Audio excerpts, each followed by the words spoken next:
நம்ம வயலுக்கு 2 நாளுக்கு முன்னாடி கரைச்சி வச்ச ஜீவாமிர்தம் கொடுக்க போகிறோம். ஜீவாமிர்தம் பார்த்துக்கோங்க. கலக்கினதுக்கப்புறம் பார்க்கறதுக்கு இப்படி இருக்குது. இது கொஞ்சம் 10 கிலோ சாணம் போட்டிருந்தா கட்டியாக தான் இருக்கும். பொதுவாக 10 கிலோ சாணம், 10 லிட்டர் கோமியம், 1 கிலோ நாட்டு சர்க்கரை போட்டு தான் அந்த ஜீவாமிர்தம் செய்வாங்க. நாங்கள் ஒரு 20 கிலோ சாணத்துக்கு மேலே போட்டிருக்கோம். சாணம் இருக்கிறதுனால கொஞ்சம் அடர்த்தி அதிகமாக இருக்கும், வேறு ஒன்றும் இல்லை.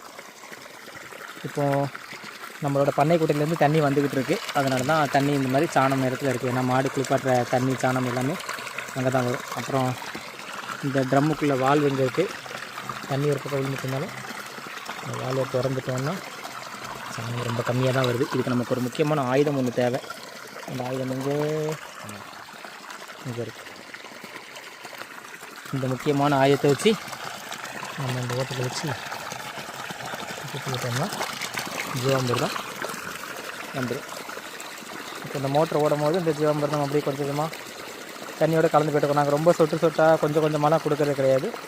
ஏன்னா இப்போ தண்ணியை இப்போ கொடுத்துட்டோம் அப்படின்னா ஜீவாமிர்தம் மொத்தமும் காலியானாலும் தண்ணி இங்கேருந்து எல்லா பக்கமும் பரவும் போது எல்லாமே வயலுக்கு சேர்ந்து போயிடும்.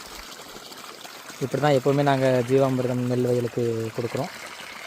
அதே மாதிரி மீன் அம்பலமும் அப்படி தான் தண்ணி ஊற்றும் போது போட்டு விட்டுருவோம். இது பிரச்சனை என்னென்னா ஒரு ஆள் பக்கத்தில் நிற்கணும். சாணம் 10 கிலோ போட்டு அந்த மாதிரி அடைக்காது. அதிகமாக போடும்போது இடையில அடைக்கும். நம்ம இடையில குத்தி விட்டுக்கிற வேண்டியதான். நன்றி.